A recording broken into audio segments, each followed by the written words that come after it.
Hi, Jeremy here, Damn Good Doctors Club. In today's video, I'm going to share with you some insights around that final year as a student. Now, specifically, I've done Eastern medicine. That's where the bulk of my training is, acupuncture, Chinese herbs, that sort of thing. So I'll share with you some of the insights about that final year as a student in Chinese medicine school, but this also applies to functional medicine, naturopath, chiropractor, MD, right? Whatever you're doing, whatever kind of health profession you're pursuing, there's some things that you can be doing within that final year as a student that'll really set you up for success.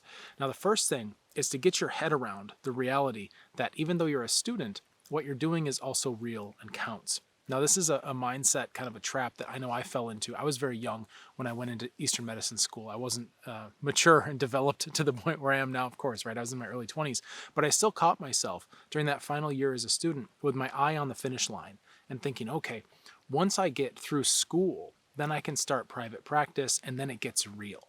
And this was a belief, a subconscious belief that I had at the time. So I would encourage you to do a little bit of soul searching if this is a belief that you have, that school is like temporary, right? This is just practice. And when I get out, that's when it's real. No, when you get out, that's also called practice, right? They're both real. People who come to the student clinic for help are really coming for real problems. Okay, this is really important to understand because then you can start to set up systems. You can start to think ahead. Now, if you're at all familiar with my work, then you know I'm always talking about fractal systems. I'm talking about clinical clarity, personal cultivation. And just because you're a student and you haven't built up enough reps to have confidence and certainty around your work, that's no excuse to turn a blind eye to nurturing these things. So when you're in student clinic, right, you can be looking at not only how do I solve this patient's problem today, like, oh, what's the pattern diagnosis? What are the points that go with that? What are the herbs? But also, how do I start to think about prognosis? How do I map out a future for this patient? And also get some systems around how you actually manage the case and how you communicate. I know this is a tall order, right? But if you're watching this, it's because you want to get ahead. You want to get a head start. Now, there are a lot of people that I've worked with in the past who are in Eastern medicine school, and they're in their 40s when they start. And they say, hey, I don't have an extra 10 years to develop all these things. I need to learn all these skill sets now. Yeah, you do, right? So let's get on it. And even if you're in your 20s when you start, it's never too early to get on this stuff because these are the habits and these are the systems that are going to set you apart once you get into the real world, right? Quote unquote, of private practice for real. So I've spoken a lot about training glitches. It's very important because we learn a lot of training glitches at school. This is when you're picking them up. So the more conscious you can be of this, the more you can say, yeah, all right, we're going to do it that way for now because I'm a student, right? Or I understand that this mentor or this teacher or this instructor or whatever is trying to transmit something to me of value, but it may come wrapped in training glitches. It may come wrapped in assumptions that are no longer relevant for me as I enter practice. So what are some training glitches? I've spoken about this a lot, but one of them, student clinic, right? If you're learning acupuncture, 1 hour appointments, one patient per hour, double-sided treatments every time, front side, back side, flip them over in the middle, right? Go in there, talk to the patient, and then go scramble and put together a point prescription for today, and then go talk to a supervisor, get it approved, and then go implement that acupuncture, right? These things teach you subconscious bad habits, horrible habits, horrible habits. You can break that entire model. And just know that while you're doing this, you're getting some practice in, you're going through the ropes and completing your degree, which is good and commendable, and we all have to do it, right? But just know that you need to be able to keep one part of your mind set on that as a for now way to be, and then the other part of your mind needs to be thinking about how to optimize these systems. Do you need 1 hour appointments? Do you have to see one patient at a time? Do you have to do double-sided treatments every single time? Do you have to create a new point prescription every single time? Right? These are some of the kind of things. Also, do you have to go run to daddy to get your point prescription approved, right? No, once you're out in the real world, you're going to be referencing actual reality, not what some abstract supervisor says or what style they like. So the sooner you can eliminate the middleman, and yes, you have to get approval, get signed off while you're in the student clinic or whatever, but always be thinking about eliminating that middleman and get yourself closer to your work, right? So these are some just practical considerations that you may want to think about as you move through this final year of study. Now, another training glitch comes with the broke student, right? Because this is outside of the school, but this is one of those things where, a lot of times people in school, everybody gives you student discounts and, everything's like cheaper. And they always say, oh, you're a broke student, you're a student, blah, blah, blah. You don't have any money. Well, guess what? The more you tell yourself that, the longer it's going to take to get that shit out of your head once you get into the real world. Because you do not, I repeat, you do not want to be approaching the marketplace and your private practice and your community at large with the I'm broke mindset. So you need to shake loose of that as soon as possible. And when you hear people saying that, oh, you're a student, we'll give you a student discount. Thank you, right? But don't identify with that, right? Go ahead and take advantage of it if you want, get the discounted rate on whatever because you're a student. Great, good, go for it. But just know you got to draw a line inside that that's not you. You don't identify with that because you absolutely do not want to have the stink of broke all over you when you get out into the real world. So get rid of that. Another kind of idea or something to consider is to max out your student loans because, right, and of course I'm not giving you financial advice, but I'll just give you something to consider. When you get out into the real world, if you need a business loan, right, it's way easier to get money as part of an education loan that you can then use to apply towards your living expenses, et cetera, and get your feet under you when you get into private practice. It's much more difficult to go get a business loan from a bank or something like that. So just know that you're probably never going to get money this cheap or this easily again. And if that's something you want to do, if you want to borrow money and you want to do those kinds of things, now is the good opportunity to do that. Another thing you can do while you have student status is go shadow at all kinds of different clinics. If there's anything you want to know at all, now is the opportunity. Because when you approach another practitioner and you call and you say, hi, you're cold calling them, right? And you say, hi, I'm a student at the local school, whatever. I was hoping to come ask you some questions or learn. They're much more likely to take you under their wing in a somewhat loose, maybe formal mentor relationship than when you're newly licensed. And I know it makes no sense, right? Because you're the same person and people should just be kind and help each other, right? But there's something that happens. This nurturing instinct kicks in with other practitioners, especially if they've been around a while, where a student comes and then they're more receptive to share things, right? But as soon as you're out there and you're licensed and you've got your shingle up, all of a sudden you're competition and then they close off, right? So that's not always the case, but I would say if you have things that you want to learn, now's the time, right? And contact local practitioners or whatever and try to get in there and shadowing if that's what you want to do. I would suggest shadowing a variety of different practitioners so you can start to see different styles, different systems, and start to figure out something that's going to work for you. There's all kinds of different ways to do it. So there are some of the considerations. I would say that once you start looking at the personal work, right, then you're going to need to start looking at actual business planning. And this is another thing that you don't have to wait for a license to build a website.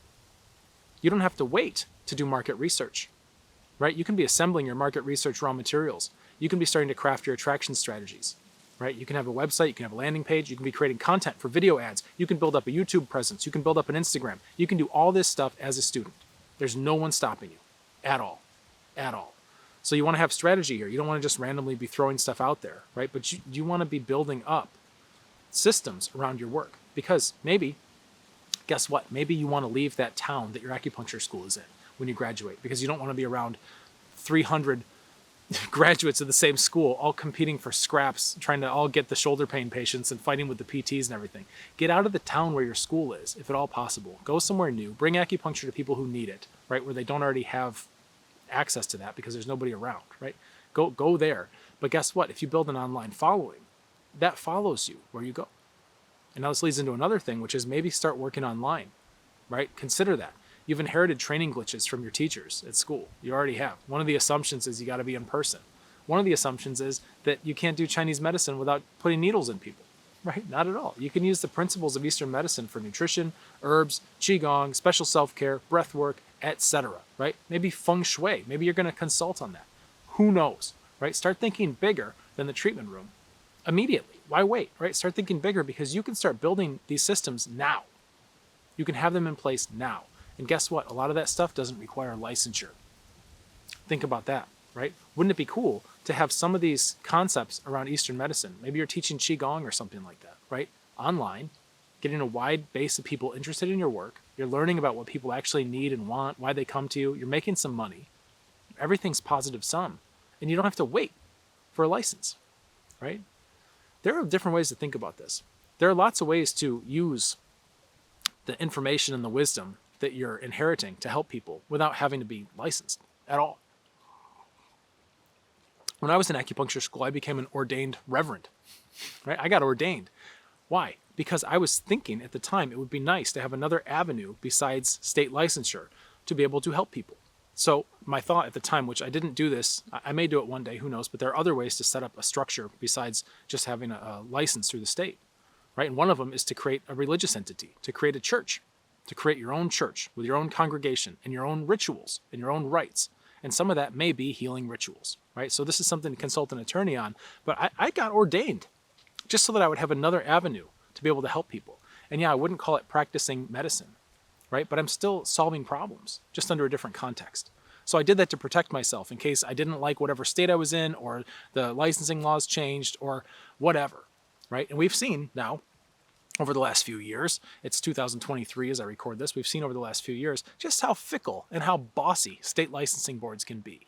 And we've seen just how quickly all these professional organizations fold under pressure, and they want to censor all of us, and they want to control what we say and control what we do and control a narrative that ultimately maybe isn't in the population's best interest, right? So anytime these organizations start overstepping their bounds, I know I've got at least 2 other tracks where I can go on to help people, right? One of them is I happen to be ordained. You can do that too, right? You can create your own entity, religious organization, should you choose, right? And it may be one that's not dogmatically religious in any one sense, but maybe your religion has to do with just understanding nature and the freedom of choice, and that's part of your religious tenet, right? So you can do these things. You don't have to follow the ABCD track, right? Go through school, do student clinic, don't do anything meaningful, go to your business class, right? Your practice management class where they teach you how to write a business plan, right? Sure, do the work, of course. There's so much more to this than writing a business plan. And in fact, pretty much everybody doesn't have a business plan, right? You only need a business plan if you're going to go beg to a bank to try to give you some money, which in most cases, they won't because you're not a sure thing, right? The bank doesn't like to lose bets. They only bet on winning horses. So if you're not already winning, they don't want to pour money into you. So you've wasted now 6 weeks or whatever researching, writing up a business plan, guessing about projections, about how much market share you're going to get, what's your competitive analysis, where you're going to be in 5 years. It's a bunch of bullshit. Nobody knows those things, right? You can't predict that stuff.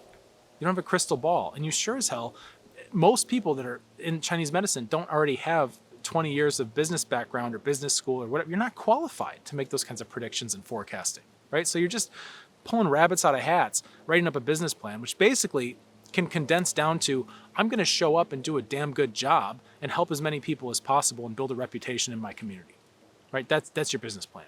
Do a good job. People will talk, right? Maybe you'll throw some money at marketing, ads, these kinds of things. But other than that, you can't predict, oh yeah, we're predicting a 10% growth rate every year on our top line revenue. You don't know, right? And the bank knows that you don't know. So when you write a business plan, it's really, yeah, sure, get your ducks in a row. But ultimately, your business plan is just go out there and do a good job. Don't mess up. Don't hurt people. Listen. Be a good person. Care about your work, right? Stay in one place for a long time if you can, if you're working locally. If you want to work online, you can move around more. This is one of the things I learned too, through, just the changes of life. I've crossed the country a bunch of times. Open a clinic, 3 years later, close it down. Open a clinic, 2 years later, close it down. Open a clinic, 3 years later, close it down. Open a clinic, 5 years later, close it down, right? That's life. Sometimes it's not your fault. You can't control it, but life takes you different places. And now if you don't have location independence built into your business model, which at this point, why wouldn't you, right? Because we have online, we've got access to systems where we can, if you know what you're doing, right? You can start to build fractal systems where you can actually build an online version of your practice that'll follow you anywhere. It'll go with you wherever you go.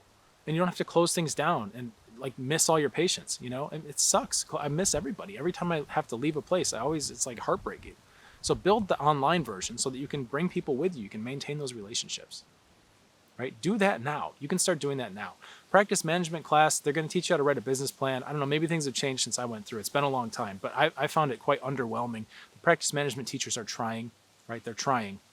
They're doing their best. They're not wrong, but what they usually teach is pretty incomplete. So some of the feedback I've heard from even current students, contact me and tell me that this is sorely lacking in their education, right? So you need to be able to, you need to be able to look at all the things around what you're actually learning, because you're learning about points and herbs, and yes, you've got to pass the state boards and all that, unless you're going another route where you're staying out of the public sector, right? Maybe you're starting a church, maybe you're doing something else with a different type of structure, which I encourage practitioners to look into this, to get out from under that, to have some kind of freedom, just in case things start getting weird again with state boards, right? So you want to be able to operate, you want to be able to help people. That's what it really comes down to. That's the most important thing. So there's a lot of stuff you can be doing as a student, right? It mainly comes down to breaking training glitches, realizing that your life is real, even though you're still a student, that no matter how old you are, you don't have time to screw around, right? And figure all this stuff out through trial and error. It's better to find mentors, teachers, groups of people, right? Communities where there's a culture of forward thinking, where people already have a lot of this stuff figured out, where we've become very efficient and we have forethought and we know how to avoid mistakes, right? Find those kinds of things. Treat yourself like a professional. Treat yourself like a professional, because you are. You are. You're worth what you've paid, right? Think about that. A lot of practitioners have a hard time with self-worth and pricing and all that. What have you invested in yourself so far? Your skill set, right? The soft side, like mindset and your way of looking at life and kind of like that, and then also the more technical skills.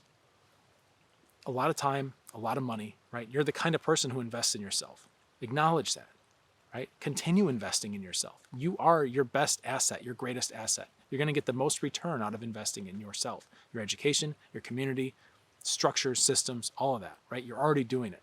So acknowledge that, and then don't forget, right? Just because you're used to working at a student clinic where people are paying $30 or something like that to come in and they just jump from practitioner to practitioner and you don't get a lot of continuity, don't carry any of that. Put all that away when you leave that environment. And just know that when you go out and you're creating your own world, your own paracosm around your work, that the people that you're going to attract are not the same types of people that go to a student clinic. You're not competing with the student clinic. Right? That was a good place to practice and learn, but you need to be able to shed that. And this is how it works throughout life in general, but also throughout your career, is that you'll take one boat to get across one stream. And once you're across, you don't want to be dragging the boat up the hill with you. You need to be able to get out of the boat. And those boats are our belief systems. That's our context, right? So the boat that got you through school, right? It's a different boat that gets you through practice. So start making that transition as soon as possible. Get online. Get online, right? There's nobody stopping you from doing any of this stuff. And it's never going to get easier at all. I know as a student, it's like, oh, I feel so busy. My time, right? I'm a student. Guess what? When you get out, it's not like there's all of a sudden you've got all this time to take care of yourself, right? You may have more time than you would like to have in the beginning when you're trying to find patients and all that, trying to fill up your books. But even then, you got to learn how to use your time well and use your time wisely. And you can start right now. So that's it for this one. I hope that you're enjoying, if you're a student, I hope you're enjoying your education, making the most out of it. Try not to carbon copy every single thing. Think for yourself, right? Align yourself to principles of nature. And that's the best start you can get to your career. All right, get to work. See ya.